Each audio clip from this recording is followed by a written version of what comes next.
Bismillahirrahmanirrahim.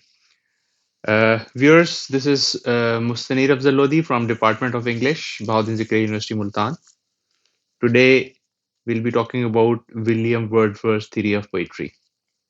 William Wordsworth, who was born in 1770 and he died in 1850, uh, he basically started a new thought in writing poetry. Rather, he revolutionized the poetry.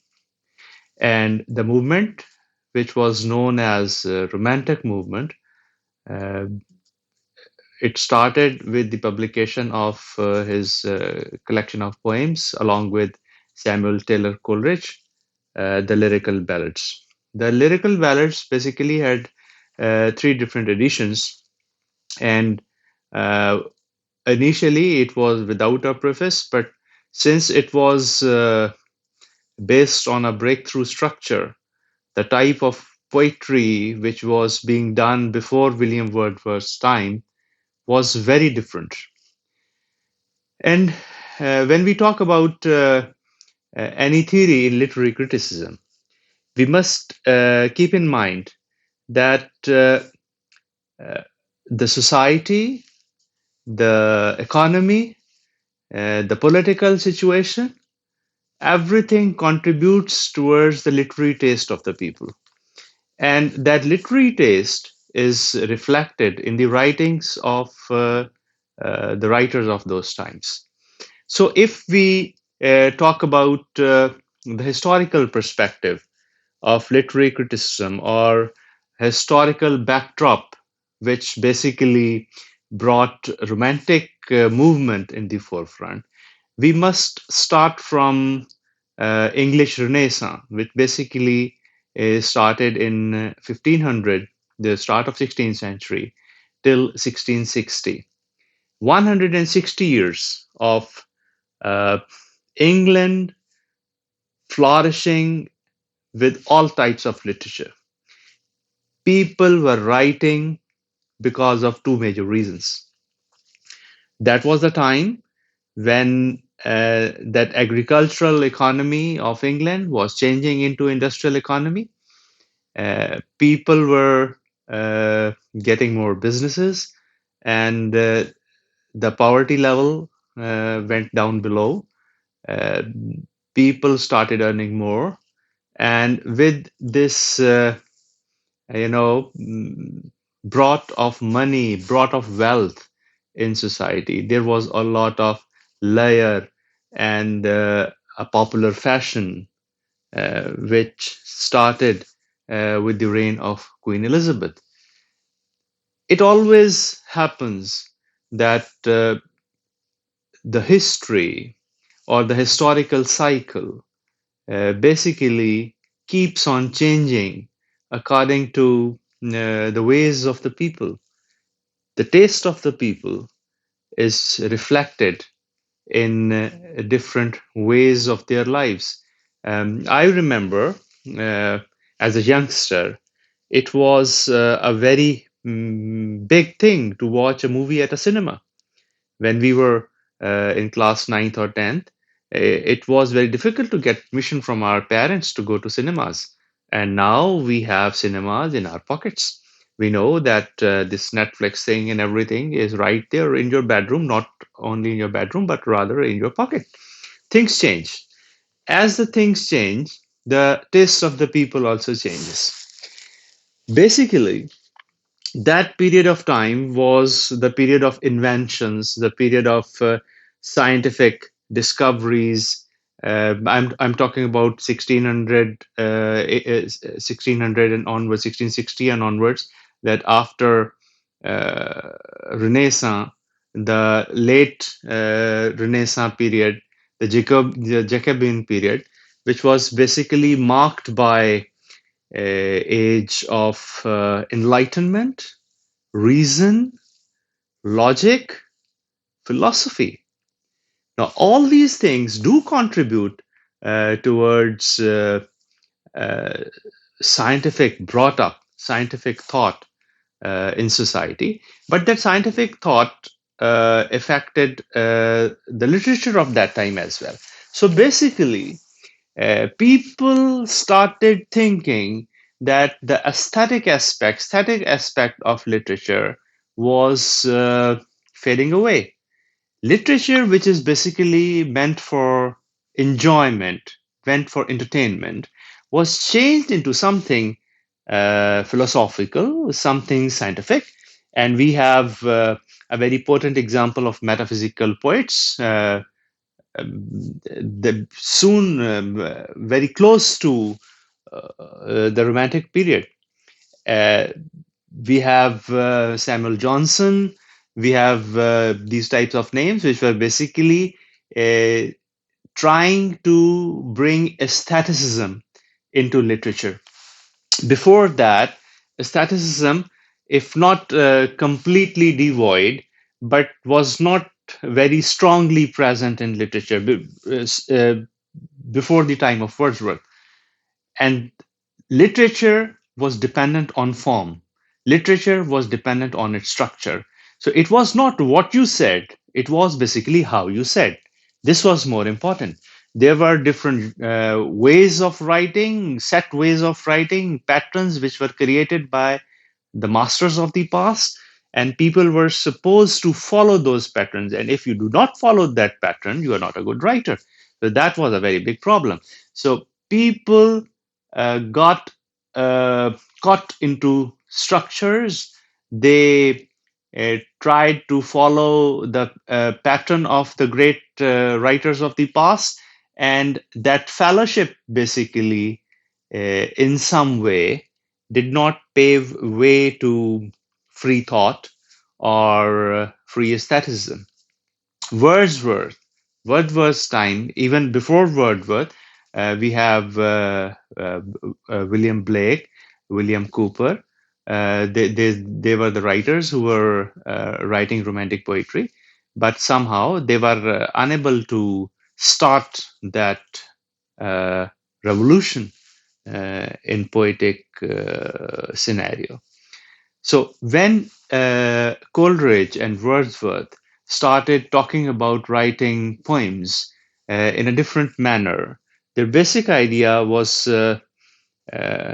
was based on a principle which was basically a principle of transcendentalism, and that principle was man being the apex of all creations, man being a shadow of God, man being the most complex, intricate, and the most beautiful object which was created by God.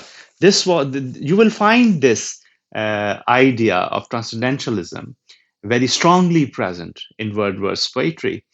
Nature basically represented the authority, the omnipotence, the power of God, and that power turned into beautifying different aspects of nature. And man was created as the apex of all creations, and in a way, a source of that knowledge, a source of that connection between the physical and the supernatural. This was the idea in Wordsworth's poetry. This was the idea in Coleridge's poetry. And that's what we find in their poems, like uh, Kubla Khan, like Wordsworth's Two April Mornings. We see a lot of natural surroundings. We see the way Wordsworth explains the way Wordsworth goes into the deeper details of that communion with nature. That was something new, because emotionalism was regarded as something crude by Wordsworth's predecessors. They thought that emotions are base, emotions are uh, not something to be cherished, they are something to be suppressed. And reason and logic was supposed to be the talk of the day before Wordsworth's time. Then, if they started talking about the rules of nature. They started talking about the role of nature in the lives of the people.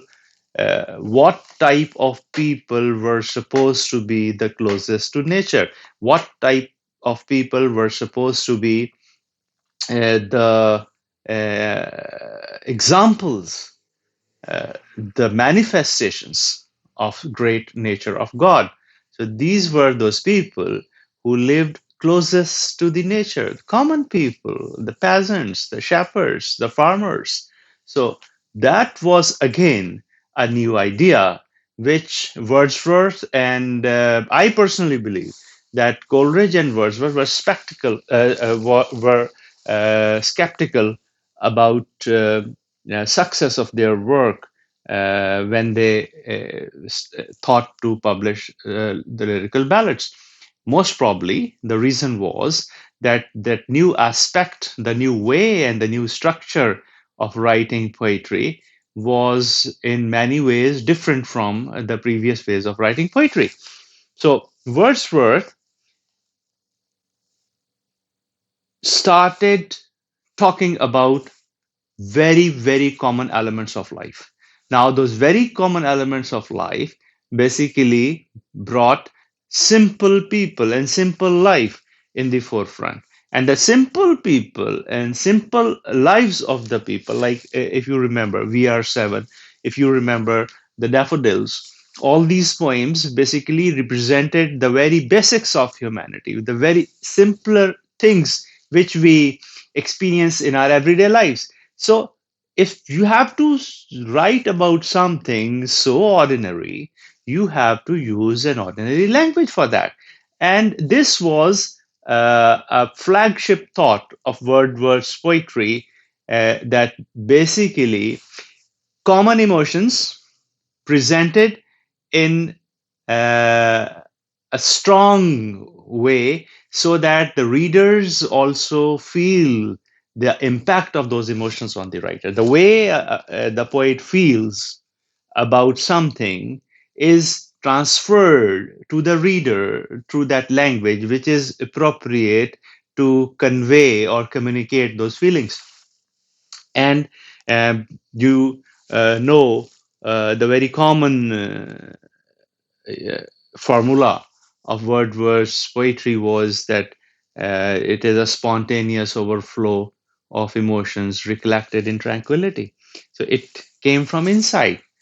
uh, Poetry for Wordsworth came from inside the poet, and that inside of the poet is basically something which keeps on accumulating different elements and aspects of nature around him, and that impact which was felt sometimes ago is strengthened by some other similar impact, and a time comes when those emotions start to overflow and overflow in a manner where that poet is able to communicate those feelings and emotions to the readers. Now, if the basic subject of romantic poetry, according to Wordsworth, is common man, then the diction or the language which is to be used in romantic poetry should be the language of common man.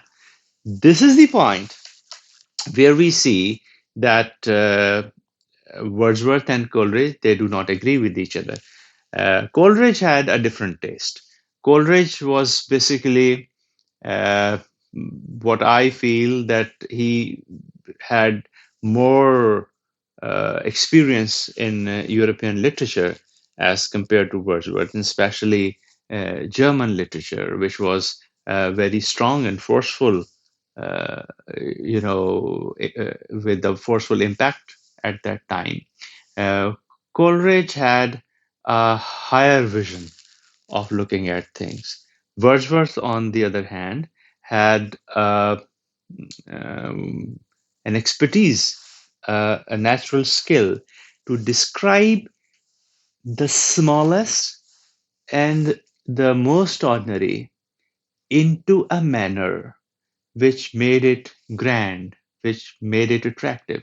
Like uh, the daffodils by Wordsworth, that I wandered lonely as a cloud that floats high over vales and hills, For all at once I saw a crowd, a host of golden daffodils. Now, this is something which anyone could encounter, which anyone could see. But the way Wordsworth pictured that very ordinary scene, very ordinary image of daffodils in a valley, he aggrandized it in such a manner that brought that aesthetic beauty and aesthetic uh, acceptance or aesthetic uh, what we call appreciation into it.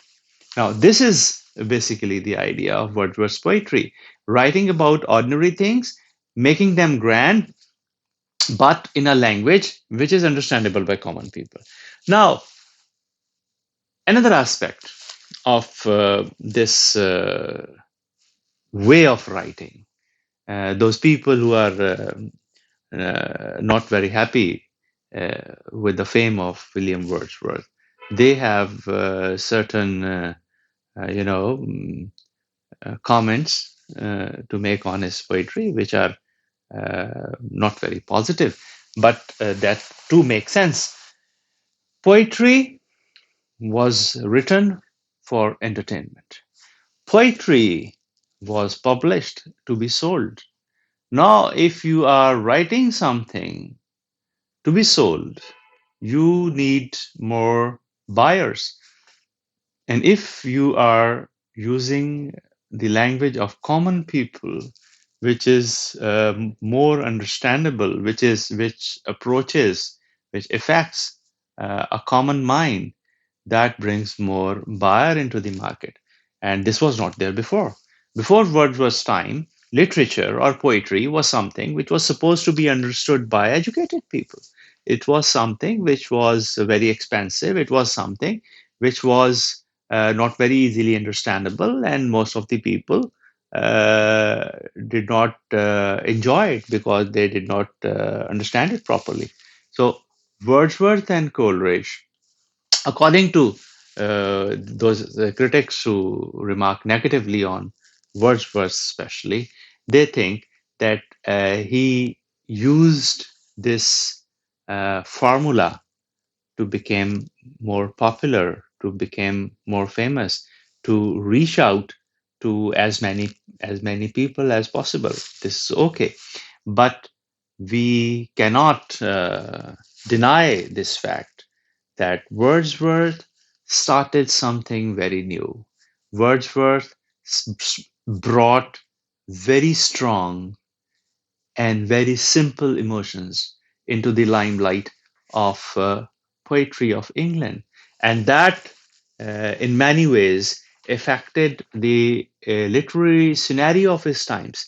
It was not only the English poetry, it was basically something which uh, affected literatures of other societies and other languages as well.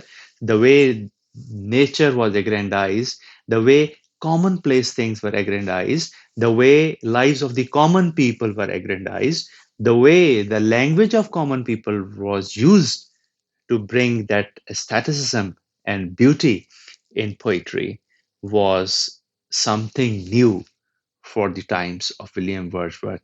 And that basically paved way to bring a revolution in writing poetry. And that revolution or that movement is called Romantic movement or Romantic poetry.